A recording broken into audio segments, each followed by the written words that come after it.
Hello बच्चों, you are very welcome to our YouTube channel. मेरा नाम है Shivam Singh and from today onward we are going to start preparation for the board exam. Okay, class 10th math. चलिए, आज हम preparation करेंगे for the first chapter और उससे पहले हम करेंगे एनालिसिस इसकी। यू कैन सी हियर, मैंने पूरी एक लिस्ट बना रखी है for the 5 years। In last 5 years किस टाइप के क्वेश्चन पूछे गए हैं, किस कॉन्सेप्ट के क्वेश्चन आए हैं, कितना वेटेज रहा है every year, everything is given in this chart.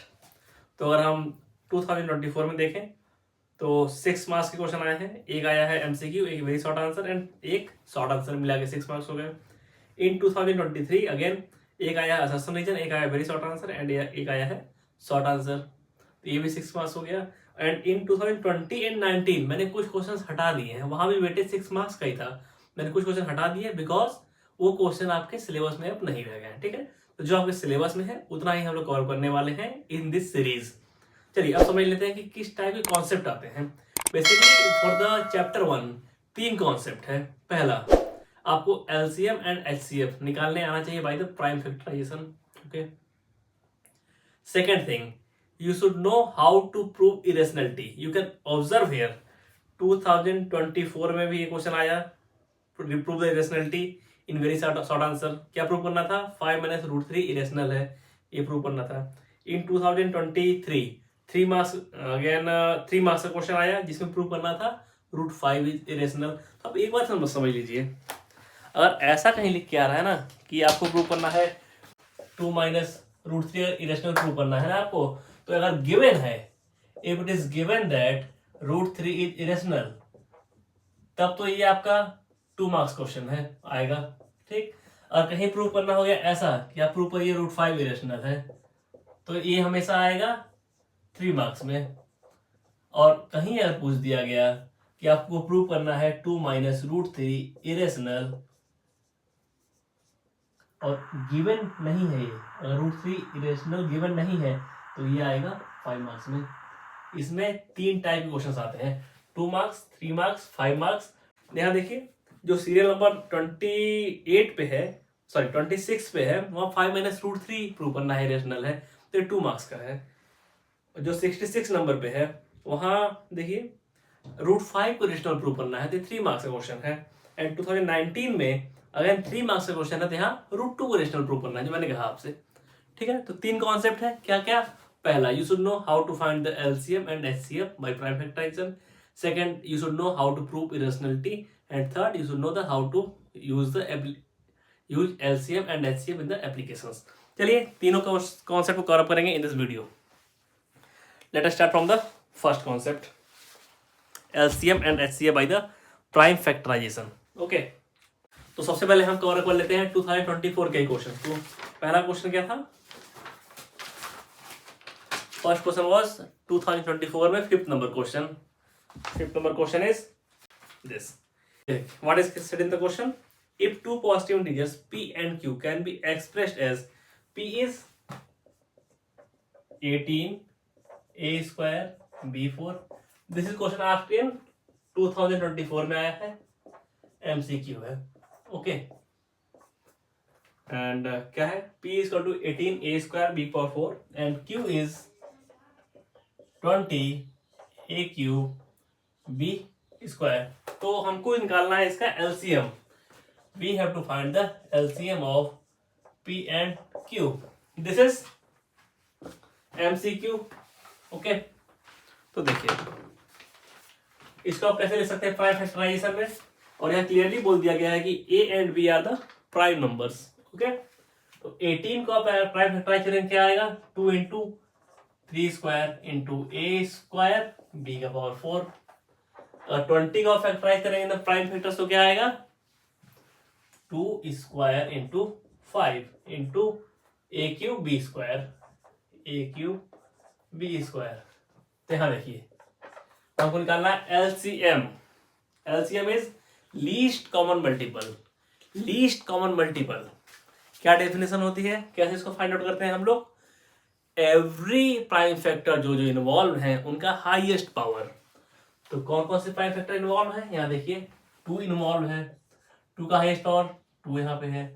3 भी इन्वॉल्व है, 3 का हाईएस्ट पावर 2। 5 इन्वॉल्व है, 5 का हाईएस्ट पावर 1। ए इन्वॉल्व है, ए का हाईएस्ट पावर 3, बी इन्वॉल्व है, बी का हाईएस्ट पावर 4, तो ये आपका हो गया LCM। मल्टीप्लाई करके देख के आता है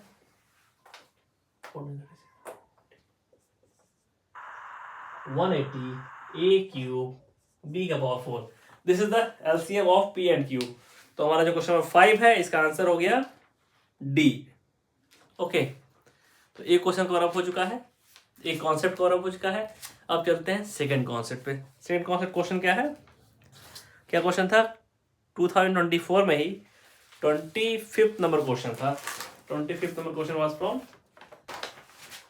रियल नंबर्स। हाँ, यहाँ इन्होंने कहा है कि we have to prove the, हमको प्रूव करना है कि 5 minus 2√3 is irrational.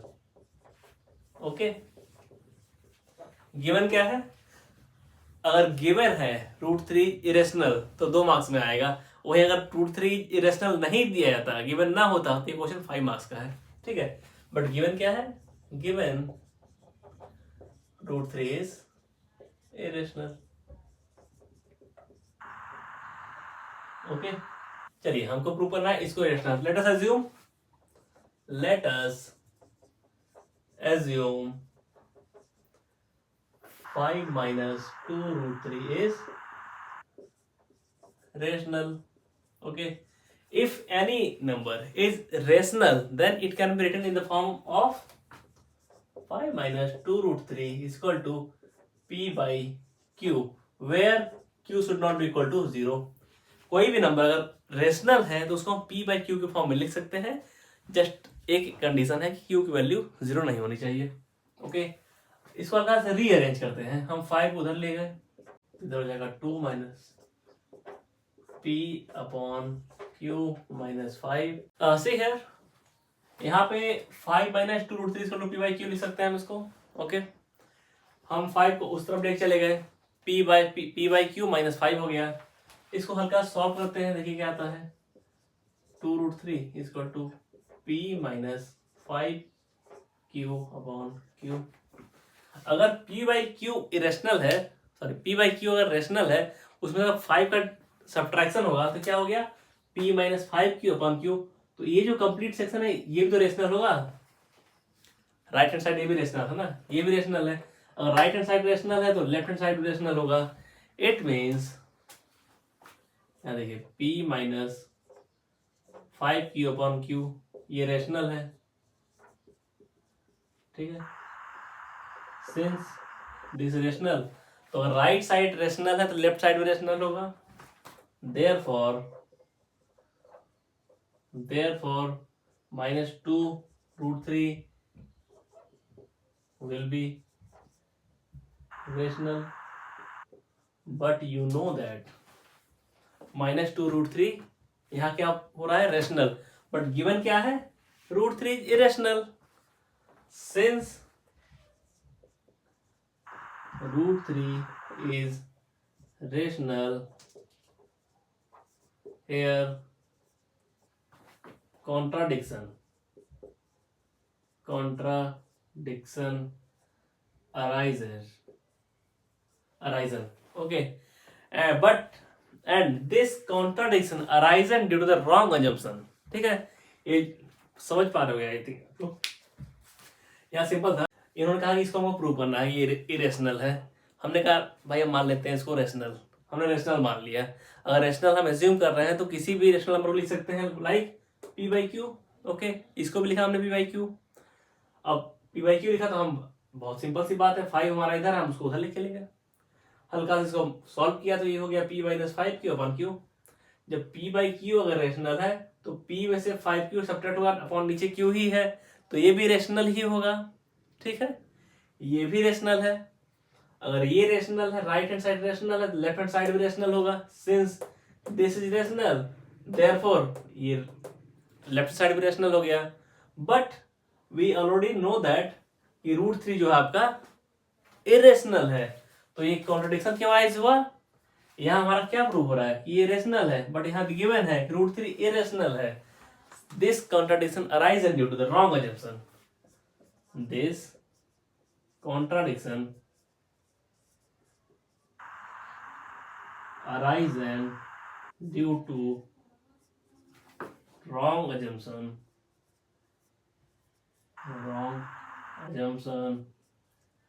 that is 5 minus 2 root 3 is rational. Okay, ये रॉन्ग एजम्पशन था इसलिए ये गलती हुई है, ठीक है ना।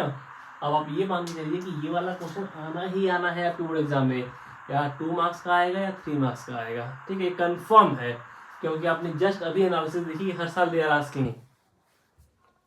चलिए, 2 कॉन्सेप्ट हो चुके हैं। पहला हमने यहाँ एलसीएम निकाल लिया बाय द प्राइम फैक्टराइजेशन, और दूसरा हमने यहाँ पे इरेशनलिटी प्रूव कर ली। तीसरा कॉन्सेप्ट है application of LCM and HCF. तो तीसरा क्वेश्चन कौन सा है? क्वेश्चन 2024 में ही 27 नंबर क्वेश्चन आया है। देखिए, हाँ, यहाँ पे है क्वेश्चन नंबर 27। तो क्या है क्वेश्चन, पढ़िए आप लोग। In a teachers workshop, numbers of teacher teaching French, Hindi and English are 48, 80 and 144 respectively. Find the minimum number of rooms required if in the each room same number of teachers are seated and all of them are of same subject. ठीक है, देखिए, French के कितने teachers हैं? French के हैं 48, हिंदी के कितने हैं 80 एंड इंग्लिश के कितने हैं 144। ओके, तो अब इनका कहना है कि हमको कितने रूम चाहिए जिसमें कि सारे टीचर फिट हो जाए, बट कंडीशंस हैं कि एक रूम में एक टाइप के टीचर रहेंगे, या तो फ्रेंच वाले ही रहेंगे, या तो इंग्लिश वाले ही रहेंगे, या फिर हिंदी वाले ही रहेंगे। एक तो कंडीशन ये हो गई, एक ही टाइप टीचर होने चाहिए। दूसरी कंडीशन है कि सेम नंबर ऑफ टीचर्स होने चाहिए। सेम नंबर मतलब समझ रहे हो कि नहीं? जैसे कि अगर हमने एक रूम का लॉट बनाया और रूम में डाल दिए 12 टीचर, तो इसके तो 12 के 12 चले जाएंगे 4 रूम में, ठीक है। लेकिन 80 जो है 12 से डिवाइड नहीं होगा। ओके, 80 जो है 12 से डिवाइड नहीं होगा, और ये भी डिवाइड हो जाएगा, तो हम 12 नहीं डाल सकते हैं, क्योंकि यहाँ देखिए आपको 12 6 या 72 हो जाएगा। 6.5 रूम चाहिए, तो 6.5 रूम कुछ होता नहीं, वो फुल रूम चाहिए, ठीक है। तो हम कुछ और लेंगे। तो ये कैसे फाइंड आउट होगा कितने टीचर्स होने चाहिए? तो इसके लिए हमको एक फैक्टर निकालना पड़ेगा, एक फैक्टर जो कि इन तीनों में कॉमन हो। हमको ऐसा फैक्टर निकालना पड़ेगा ऐसा फैक्टर जो कि इन तीनों नंबर को डिवाइड कर दे। तो उसको हम क्या कहते हैं? और रूम्स कम से कम होने चाहिए, ये भी कंडीशन है। और रूम कम से कम कब होंगे? जब टीचर्स अधिक से अधिक हाईएस्ट रहेंगे टीचर्स। ओके, हाईएस्ट, तो हमको कॉमन फैक्टर चाहिए और हाईएस्ट चाहिए। तो क्या हो गया? Highest common factor. Then we have to find the highest common factor. अगर आप HCF निकाल लें, HCF ऑफ 48, 80 एंड 144, तो कितना आएगा? देखिए भाई, 48 का भाई प्राइम फैक्टराइज कर लीजिए, सिंपल है, 2⁴ इंटू 3। 80 कर लीजिए, 2 इंटू 4 to 5, 144। ये कितना आएगा यार? 16 थे, ठीक है। This will be the prime factorization of 48, 80 and ये मैं आपको नहीं सिखाने जाऊंगा कि प्राइम फैक्टराइजेशन हो कैसे रहा है, ठीक है। ये आपको आना चाहिए अभी तक, ठीक है। तो हमको इसका समझे नहीं, हम HCF क्यों निकाल रहे हैं? कुछ लोग कंफ्यूज यही होते हैं कि LCM क्यों नहीं निकालेंगे, इसमें HCF क्यों निकालेंगे। मैंने आपको बताया ना कि हमको ऐसे नंबर ऑफ टीचर्स चाहिए जो कि सबको डिवाइड कर दे। अगर हमने मान लीजिए यहीं पे 10 एज्यूम कर लिया, 10 नहीं कुछ और मानते हैं, 4 मान लेते हैं, तो कुछ लोग कहेंगे 4 के लिए, लेकिन 4 सबको डिवाइड तो कर देगा, लेकिन रूम्स बहुत ज्यादा हो जाएंगे। तो हम सोचेंगे 4 से ज्यादा टीचर रखे जाए भाई, तो हम 8 पे जाएंगे। 8 भी इसको डिवाइड करेगा, इसको करेगा, इसको नहीं डिवाइड कर पाएगा। फिर हम 12 पे गए, हमको कॉमन फैक्टर चाहिए, वो भी हाईएस्ट चाहिए। हाईएस्ट कॉमन फैक्टर HCF होता है यार, सिंपल शॉर्ट टर्म में। तो यहाँ देखिए HCF निकालना है। HCF डेफिनेशन क्या होती है?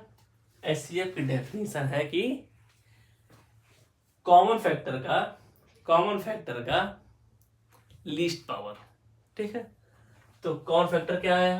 2 सब में है, और लीस्ट पावर 4 सब में, पावर तो 4 ही हो जाएगा। ओके, तो ये आपका हो गया 16। इसका मतलब है 16 teachers will be in a room. You can see here, अगर 16 रखोगे तो फ्रेंच में देखिए, यहाँ 16 डिवाइड कर रहा है कर देगा, 80 डिवाइड कर रहा है कर देगा, 144 डिवाइड कर रहा है कर देगा। तो रूम फॉर फ्रेंच कितने रूम चाहिए? 48 लोग हैं, एक रूम में 16 टीचर जा रहे हैं, तो 3 रूम चाहिए। ओके, रूम फॉर हिंदी वालों के लिए कितना चाहिए भाई? 80 टीचर्स हैं, एक रूम में 16 टीचर्स जा रहे हैं, तो इनके लिए 5 रूम्स चाहिए।